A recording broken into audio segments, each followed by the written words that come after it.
Bienvenue à cette revue hebdomadaire des marchés boursiers, 19 octobre 2025. Cette revue hebdomadaire, gracieuseté notamment de nos partenaires. Frédéric Turcotte, conseiller financier. Également, si vous cherchez un conseiller, vous êtes à la recherche d'une seconde opinion sur votre portefeuille, Frédéric Turcotte va faire ce travail, va regarder votre portefeuille et si vous aimez ses recommandations, ben, vous le prenez comme conseiller financier, frédéricturcotte.com, ProStar SEO également. Tout le référencement web, très important. Vous avez un commerce, vous avez des produits, des services à offrir. Vous êtes un travailleur autonome ou encore une entreprise.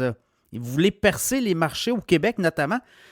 Et allez écouter la chronique les gens de ProStar SEO, Éric Saint-Cyr, ont offert ici dans le podcast Cachemire sur la géolocalisation de vos propres pages là, par ville, pour prendre d'assaut le Québec au complet par ville et région. Donc, c'est vraiment important et ça s'applique partout dans le monde. Si vous voulez être présent sur d'autres marchés que le Québec, l'Ontario, le reste du Canada, partout dans le monde, selon les pays aussi, vous devez géolocaliser vos pages web.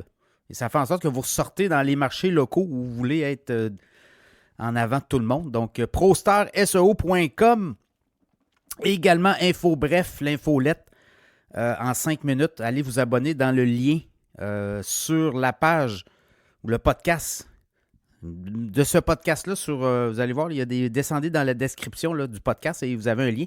Également, fibretechconcept.ca, le spécialiste numéro 1 du rembourrage VR, bateau, auto et autres. Fibretech avec un K, concept.ca. Allez sur le site, demandez votre soumission. Son numéro 1 au Québec, il n'y a pas de problème. Donc, également, partenaire du podcast Cachemire. Voilà, bon, grosse semaine quand même, mais si on regarde un peu, ça a commencé à envoyer des signes cette semaine. Vous l'avez vu, la Chine, Trump. On a un sommet d'ici 2 semaines hein, avec Xi Jinping, le président de la Chine, et Donald Trump. Comment tout ça va se terminer, comment tout ça va... on doit avoir une entente sur le commerce. On a imposé des tarifs. Les Américains ont imposé des tarifs à tous les pays. Et pour la Chine, ben, c'est particulier. Ça demeure quand même un bloc économique majeur. Et là, on doit s'entendre sur des tarifs cette semaine. Vous l'avez vu la semaine dernière. Trump est revenu. On a essayé de rétablir la communication avec les Chinois. Et le Scott Bessent, le grand Manitou Finance aux États-Unis, a dit écoutez, le ton est bon. On est à la table des négos. Tout va bien. On négocie. Et on va avoir une rencontre à la fin du mois entre Trump et M. Xi Jinping. Donc, ça va être à suivre tout ça. Ça a eu un impact sur les marchés boursiers cette semaine. Et on a aussi l'autre impact, c'est les résultats des earnings. Donc, tous les résultats financiers du 3e trimestre qui ont commencé à tomber. Puis on a quand même vu là, des très bons résultats. Les banques américaines, les grosses banques. Là, on commence à voir peut-être sur des prêts douteux de petites banques. Lorsqu'il y a un effet de contagion, ben, ça a comme été un peu écarté ça, dans les derniers jours. Donc, quand même, là, si on regarde le TSX cette semaine, ben, à cause du prix de l'or qui a beaucoup diminué, qui a beaucoup monté, ben, le TSX a fini quand même, depuis le début de l'année, il est en avance de 20,9 points, mais sur la semaine, il est un petit peu dans le rouge. Le S&P 500 dans le vert cette semaine, depuis le début de l'année, 13,6 %. Donc, le Dow Jones, même chose, on est vert pour la semaine. Et pour le début de l'année, 9 % de hausse autour de... Le code du Nasdaq vert pour la semaine et début de l'année monte à quasiment 17,7 %. Donc, ça va bien là aussi. Je regardais le pétrole. Du côté du pétrole, on avait commencé la semaine autour des 60 $. Là, on est à 57,54 $. Donc, le pétrole se détend beaucoup. Beaucoup de production de pétrole également. L'or, ben là, ça a été toute une semaine. Là. On est parti à 4100. On est monté à quasiment 4400. Et là, on est revenu à 4250. Vendredi, il y a des gens qui ont pris leur profit. Est-ce que c'est le début peut-être d'un petit pullback là, qu'on dit? Pourrait, mais là, on voit l'or monter à 5000 d'ici l'an prochain. On ne voyait pas l'or rapidement monter à 4400, 4300. Là, on est à 4250.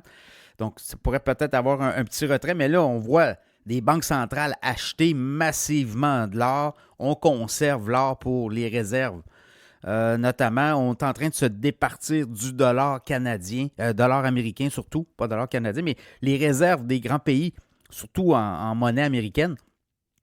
Bon, du Trésor, et tranquillement, vont en train de sortir ça aussi, là. On essaye de se libérer du dollar américain, puis on essaie d'aller chercher peut-être une autre valeur étalon, monnaie étalon, l'or étant indépendante, si on veut, là. Donc voilà, c'est ça qu'on voit beaucoup, là, des banques centrales qui achètent massivement de l'or. Et ça pourrait continuer comme ça, l'or. Et certains analystes voient l'or à un prix très élevé d'ici 3 ans. Là. Pierre Lassonde a parlé de l'or à 17 250 selon lui, ses pronostics. Pierre Lassonde, québécois qui est investisseur dans l'or depuis très longtemps. Pierre Lassonde qui est généreux donateur aussi. Quand vous allez à Québec, au Musée du Québec, le pavillon Pierre Lassonde, c'est le pavillon qu'on voit là, maintenant là, poussé en avant sur Grande Allée. Et Pierre Lassonde, convaincu que le prix de l'or va continuer de monter au cours des prochaines années, notamment poussé par les banques centrales. Ça sera surveillé. Le Bitcoin a aussi connu une semaine difficile. Hein? 4 529 de baisse au moment où je vous parle, 108 554. On était à 113 000 et là, le Bitcoin a quand même atteint 126 000 au mois d'octobre. Donc, c'est quand même un très bon mois d'octobre pour lui. Mais est-ce qu'on va être capable de repartir vers le haut? À suivre, là aussi, devient une valeur étalon, le Bitcoin, parce qu'on le voit, là, il y a un nombre limité de Bitcoin. Les holders, les gens qui retiennent les Bitcoins de plus en plus nombreux. Donc, ça fait une offre limitée pour ceux qui veulent acquérir du Bitcoin et ça pousse le prix vers le haut. Même chose pour l'Ethereum. 3 985. L'Ethereum est en chute depuis les 5 derniers jours, mais on a eu un ATH en début du mois. On est allé chercher le 4 000. Ben, pas ATH nécessairement, je pense que c'est 2021, mais on a approché le 4700, 4800. Donc, on pourrait revoir la crypto-monnaie Ethereum au sommet. Ça va être à suivre. Donc, voilà, somme toute, les marchés tiennent le coup. Les earnings arrivent, les profits des entreprises. On va en avoir là, au cours des prochaines semaines une panoplie, flopée de résultats financiers. Mais ça tient le coup. Vous voyez, les profits des entreprises sont très bons. Et d'ailleurs, c'est UBS là, qui a relevé ses notes sur l'économie américaine. Pour eux, Banque centrale qui va baisser ses taux, des profits qui sont en hauteur de 7, 8, 9, 10 % en moyenne. C'est quand même très bon là, pour ce qui se passe au niveau économique. Et ça amène beaucoup d'optimisme pour les marchés boursiers au cours des prochains mois. Est-ce qu'il y aura encore des poches de volatilité? Ben oui, avec des coups de gueule de Trump et autres, ben tout est possible, évidemment. Mais ça reste quand même que depuis le début de l'année, vous voyez, là, on a des solides rendements. Le TSX, et si l'or continue de monter, ben le TSX va continuer de performer. On est autour de 21 % de rendement depuis le début de l'année à la Bourse de Toronto. Donc, on va voir la semaine prochaine, ben, beaucoup de résultats financiers, des coups de gueule, la politique. On regarde la France encore décotée là, aujourd'hui par une agence de cotation. Donc là, il y a des pays qui commencent à s'inquiéter aussi au niveau de leur bilan financier, leur façon de se financer d'une part, mais aussi d'être incapable là, de dégager des surplus budgétaires. Donc, il y a ça, on voit beaucoup de gouvernements là, pris aux prises avec des problèmes financiers importants. Le Canada, on va voir le 4 novembre aussi, idée là, du bourbier dans lequel on est enlisé. Donc, est-ce qu'on peut s'attendre à une très bonne semaine à venir? Ben, on va voir, les earnings vont être là pour nous le rappeler.